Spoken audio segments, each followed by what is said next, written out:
Pakistan versus Bangladesh की T20 series का आगाज़ हो चुका है और पहला ही मैच पाकिस्तान ने तकरीबन मैं कहता हूँ डोमिनेट करके ही जीता है। इजीली विन किया पाकिस्तान ने और 37 रन से पाकिस्तान ये मैच विन कर चुका है। और बांग्लादेश की जाहिर सी बात है ये वही टीम है जो यूएसए से भी हार के आ रही है, यूएई से भी हार के आ रही है। तो यहाँ पे लग रहा था कि पाकिस्तान इजीली डोमिनेट करेगा इस टीम को, क्योंकि ऑब्वियसली जितने भी हमारे प्लेयर्स हैं वो सारे अभी के अभी पीएसएल खेल के फ्री हुए हैं, क्योंकि सेम ही कंडीशन है। इन्हीं कंडीशन में ये सारे पीएसएल खेले, एटलीस्ट 10-10 मैचेस तो खेले। मैंने पहले भी ये वाली बात की थी कि इनको अब थोड़ा यंगस्टर्स को फ़ायदा होना चाहिए, यंगस्टर्स को इस सीरीज़ में डोमिनेट करना चाहिए। यहाँ पे थोड़ा मैं मैनेजमेंट पे और टीम सिलेक्शन पे बात करूँगा कि मोहम्मद नईम को मेरे हिसाब से चांस बनता था।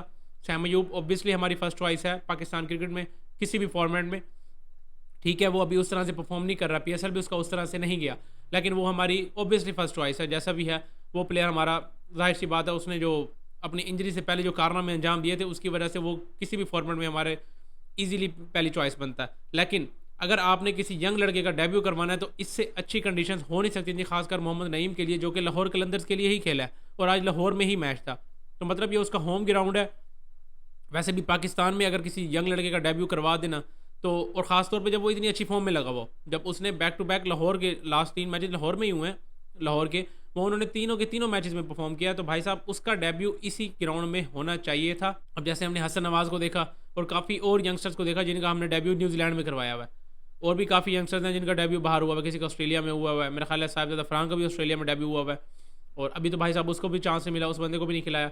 तो मोहम्मद नईम का मेरे हिसाब से इसलिए डेब्यू बनता था क्योंकि लाहौर के लिए यार वो अच्छी परफॉर्मेंस देता हुआ आ रहा है और अच्छी फॉर्म में लगा हुआ था लड़का, और लाहौर में ही मैच था, तो मेरे हिसाब से उसका डेब्यू बनता था। खैर भी पहले ज़रा बैटिंग पर नज़र डालें क्योंकि टॉस जीत के पहले बैटिंग कर लेती है पाकिस्तान, और फ़खर जमान और सैम अयूब बैटिंग करने के लिए आते हैं। सैम अयूब थोड़ा सा अनलकी रहे मेरे हिसाब से, क्योंकि पहली ही बॉल पे अगर आप इस तरह से आउट हो रहे हो, इसको तो मैं बैड लक ही कहूँगा। लेकिन फ़खर जमान जो आउट हुए हैं, फ़खर जमान का मुझे समझ नहीं आती कि वो बंदा पहले ही बॉल पे पेसर्स को पहला बॉल फेस कर रहा है और सीधा सीधा एलबी हो गया। अभी काफ़ी ये कह रहे हैं कि भाई साहब वो आउट नहीं था, काफ़ी ये कह रहे हैं कि आउट था, क्योंकि ये मसला तो होना है जब डीआरएस का सीन नहीं होना। जब फ़खर जमान आउट हुआ तो फिर उस टाइम मुझे थोड़ा डर लग गया। मैंने कहा भाई भैंस की टांग लो जी, हो गया फुटबॉल का मैच शुरू। पाँच पता नहीं 6 पे 2 आउट हुए थे। मैंने कहा भाई साहब लग गए आज फिर। लेकिन उसके बाद मोहम्मद हारिस ने आगे अच्छी बैटिंग की, तगड़ी बैटिंग की। सलमान अली आगा ने भी साथ अच्छा दिया। सलमान अली आगा थोड़ा एंकर रोल में चले गए थे। भाई साहब एंकर रोल ही करना है। अब सारे कहेंगे भाई साहब ऊपर से जब 2 आउट हुए में हो तो आपने एंकर ही करना है, तो भाई साहब एंकर तो फिर बाबर रिजवान बहुत अच्छा कर रहे थे। आपको इसलिए खिलाया कि आपने डोमिनेट करना है, चाहे ऊपर से जितनी मर्जी विकेट्स गिर रही हो, आपने पावर प्ले 70-80 का देना है, एटलीस्ट 70-80 का पावर प्ले देना है आपने। और इस विकेट पे यार इतनी तगड़ी बैटिंग स्पॉट विकेट थी। आप कहेंगे जी ग्रास लगा हुआ है, ये जो ग्रास था ना विकेट के ऊपर, इसका सिर्फ और सिर्फ बैटर्स को फायदा होता है, इसका बॉलर को इतना फायदा नहीं है। आप सारे कहेंगे जी ग्रीन विकेट था इस वजह से थोड़ा ये मसला, कोई मसला नहीं हो रहा था, कोई स्विंग नहीं हो रहा था, सीधा सीधा बॉल आ रहा था बल्ले पे। लेकिन उसके बावजूद हमारे पावर प्ले में मेरा ख्याल है 50 पता नहीं 55 में हमारा पावर प्ले फिनिश हुआ 2 आउट के साथ। तो भाई साहब वही अभी तक माइंडसेट तो वही का वही खड़ा हुआ है कि भाई जैसे ही 1-2 आउट हुए और हम डिफेंसिव माइंडसेट पे चले गए। मैं खुद, मुझे उस टाइम शर्म आ रही थी जब आमिर सुहेल, जब मोहम्मद हारिस बैटिंग कर रहा था, आमिर सुहेल साहब बैठ के कमेंट्री में ये बंदा कह रहा था कि मोहम्मद हारिस को थोड़ा ब्लॉक करना भी सीखना चाहिए, हर बॉल पे मारता रहता है, हर बॉल पे मारता रहता है। और भाई उसको रखा भी इसी वजह के लिए है कि इसीलिए कि वो हर बॉल पे शॉटें मारता है। अगर ब्लॉक ही करना है तो भाई फिर बाबर को बुला लो, उससे अच्छा ब्लॉक तो कोई नहीं कर सकता। एंकर ही करवाना है तो बाबर को बुला लो, सलमान अली आगा को क्यों रखा हुआ है टीम में? इनको इसलिए रखा हुआ है कि इनकी अप्रोच थोड़ी चेंज है, हमने कोई तरह नया माइंडसेट देखना है। लेकिन हमें माइंडसेट आज के पूरे मैच में वही का वही नजर आया कि जैसे 2 आउट हुए हम डिफेंसिव माइंडसेट में चले गए हैं। वो तो हारिस ने और एक फिर ओवर सलमान अली आगा ने भी, दोनों ने एक ओवर पकड़ा तो हमारे पावर प्ले में इतने अच्छे रन हुए, वरना हम मेरा ख्याल है 3 ओवर्स में 12 रन पे फिनिश कर रहे थे। पावर प्ले के पहले 3 ओवर्स में हमारे 12 रन थे, 2 आउट भी हुए थे। तो ये माइंडसेट और इंटेंट तो मुझे पावर प्ले में कहीं भी नजर नहीं आया।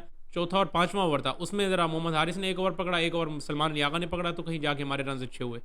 तो ये यंग टीम, नया टैलेंट और मॉडर्न डे क्रिकेट, ये जो सारे चूरन बेचे जा रहे हैं वो इस टीम में और इस मैच में अभी तक मुझे कहीं नज़र नहीं आया। ठीक है 200 हो गया, 200 अगर बाबर रिजवान भी खेल रहे होते तब भी 200 हो जाना था, जिस तरह की विकेट थी 200 तब भी हो जाना था। मोहम्मद हारिस ने अच्छी तगड़ी बैटिंग की, 18 बॉल्स पे 31 रन करके गया, और स्टार्ट में ये भी बंदा को 7-8 बॉलों पे 7-8 ही रन करके फिर रहा था, ऑलमोस्ट रन बॉल चल रहा था। लेकिन उसके बाद इसने अच्छी बैटिंग की है।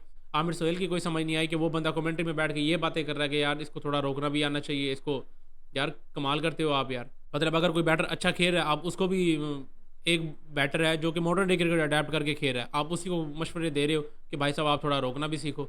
अब यही बंदा होगा जब कमेंट्री से फ्री होगा, मैच से फ्री होगा, जाके मोहम्मद हारिस को ये मशवरा दे रहा होगा और वो बंदा इसका मशवरा मान भी ले, फिर क्या फ़ायदा है मुझे बताओ। माइंडसेट हमारी कुछ समझ ही नहीं आ रही, कमेंट्री में बैठ के इस तरह की बातें कर रहे हैं। सलमान अली आगा को देखें तो भाई 56 रन करके जा रहा है 34 बॉलों पे, ऑलमोस्ट टिपिकल बाबर आजम वाली इनिंग, इतना स्ट्राइक रेट बाबर आजम का भी होता है। हसन नवाज को देखें नीचे से आके अच्छी बारी खेली है उस बंदे ने, 44 रन किए 22 बॉल्स पे। थोड़ी सी इमेच्योरिटी नजर आई मुझे उसकी बैटिंग में, अच्छा भला खेल रहा था और 3 बॉल्स पे 3 बाउंड्रीज लगा के खड़ा हुआ है, लेकिन और अच्छी शॉट्स लगाई हैं। जो उसने एक इनसाइड आउट मारा ना, वो तो बड़ा क्लास का शॉट लगाया हसन नवाज ने। तगड़ी बैटिंग कर रहा था लेकिन इमेच्योरिटी नजर आई। लॉन्ग ऑफ पे पहले उसका एक कैच भी ड्रॉप हुआ, वेरी नेक्स्ट बॉल पे भाई साहब बॉलर को कैन पकड़वा के चले जाते हैं। और शादाब खान फिर बारी खेलने आता है भाई साहब। शादाब खान 48 रन 25 बॉल्स पे। और इस पे मैंने बात ज़रा ज़रूरी करनी है, लाजमी करनी है कि भाई साहब बैटिंग करने तो आते हैं, और बैटिंग में भाई साहब की हालत ये थी, राणा फ़हीम अशरफ अभी बैटिंग करने ही आया को मेरा ख्याल है एक ही बॉल फेस की हुई थी उस बंदे ने, तो 18वें ओवर में भाई साहब उसको सिंगल लेके दे रहे हैं, जा बेटा राणे तो छक्का मार। राणा साहब वेरी नेक्स्ट बॉल पे फेस सिंगल लेके, भाई स्टडी भाई मैं कैसे मारूँ, मैं तो अभी आया हूँ, मैं तो दूसरा बॉल फेस कर रहा हूँ। तो शाडी भाई को फिर तरह गुस्सा है। शाडी भाई कहते ठीक है जी भाई मारेगा, भाई जाके छक्के मारेगा। शाडी ने 2 लगातार जो छक्के मारे हैं, मैं कहता हूँ पहला तो ठीक है वो मुंह में कर गया, शॉट अच्छा था।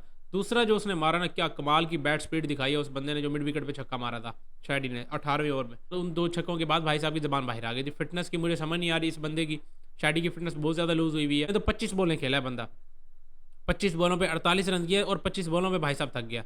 25 बॉलों पे इसकी ज़बान बाहर आई हुई थी और 2 छक्के मारने के बाद बाहर पानी के इशारे चल रहे थे और ज़बान फुल बाहर आई हुई थी, और कभी झुक के खड़ा हुआ है, कभी क्या कर रहा है, फुल मतलब ऐसे शो भी हो रहा था कि भाई साहब फुल थके हुए। खुशदिल शाह भी 10 बॉलों में 5 रन, पता नहीं प्रेशर ले गया भाई साहब इंटरनेशनल मैच का, हालांकि पहले खेला हुआ है और पीएसएल में तो तगड़ी हिटिंग किया नीचे से आगे इसने और मोहम्मद नबी ने कराची किंग्स के लिए तगड़ी हिटिंग की हुई है। लेकिन आज भाई साहब 10 बॉलों में 5 रन, खैर अभी पहला मैच है थोड़ा दे देते हैं। पाकिस्तान ने पहले बैटिंग करते हुए 200 रन किए, बांग्लादेश बैटिंग करने आता है और उसके बाद सिर्फ और सिर्फ हमें नजर आता है हमारा जॉन विक। हसन अली भाई साहब 5 आउट कर गया बंदा, और क्या ही तगड़ी किस्म की बॉलिंग किया। पहले तो जब राणे को ओवर दिया ना, मेरा आधा दिमाग वहीं पर स्टार्ट हो गया कि हमारा अटैकर यही बचा पड़ा था इनके पास, वो जिसको पीएसएल में पूरे ओवर नहीं करवाए किसी ने, तकरीबन 2-3 ओवर देकर साइड पे करा देते थे, उसको इन्होंने पहला ओवर दे दिया। मुझे तो यहाँ से समझ नहीं आ रही थी कि हमारे पास अटैकर ही कोई नहीं है। पहला ओवर करवाता राणा साहब, मेरा ख्याल है 11 रन खा के जाता पहले ओवर में। मैंने कहा भाई साहब ये हालत है इनकी, राणे को ओवर दे दिया। फिर आता जी हसन अली, पहली ओवर में विकेट, दूसरे ओवर में फिर विकेट, और फिर ऐसे करते करते भाई साहब 5 आउट कर जाता है मजाक में ही। तंजीद हसन ने जो अच्छी बैटिंग किया ना, जो इब्रार साहब को आते ही पहले 2 बॉल में 2 चमाटे कराई हैं सामने, मैं कहता हूँ मज़ा आ गया उन 2 छक्कों पर।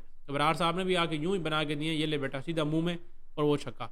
अगली बॉल फिर दोबारा मुंह में और वो छक्का। ये पड़े लिटन दास भाई 48 रन 30 बॉल्स पे, और उसके बाद किसी से बैटिंग नहीं हुई, सिर्फ और सिर्फ जाकिर ने आगे नीचे से कोई थोड़ी सी बैटिंग की है, 36 रन की। अदरवाइज सारे 1 2 3 4 इस तरह से करते करते सारे आउट हो गए। और हसन अली मेरा दोस्त जॉन विक बना हुआ था, 3.2 ओवर्स में 30 रन दे के बंदा 5 आउट करके जा रहा है, और क्या ही तगड़े किस्म का कमबैक मारा उस बंदे ने। क्योंकि सारे अब बातें भी कर रहे हैं कि उसका वो पुराने वाला रिदम और पुरानी वाली जो एक उसकी बॉल में जिप होता था कहते हैं, वो भाई दोबारा वापस आ गया, तो 2017-18 में होता था उसकी बॉल में।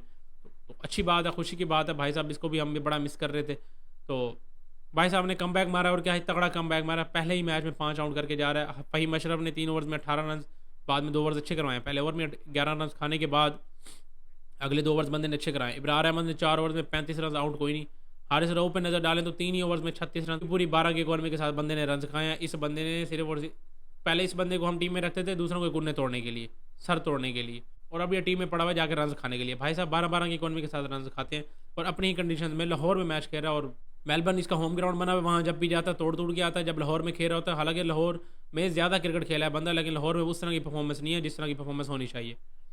शादाब खान को देख लें तो 4 ओवर्स में 26 रन 2 आउट करके जाता है बंदा, इसकी भी इकॉनमी भी ठीक ठाक है। पाकिस्तान इजीली पहला मैच अपना विन कर चुका है बांग्लादेश के खिलाफ, आगे 2 मैचेस और मजीद पड़े हुए हैं, इनको देखते हैं क्या सूरत हाल है।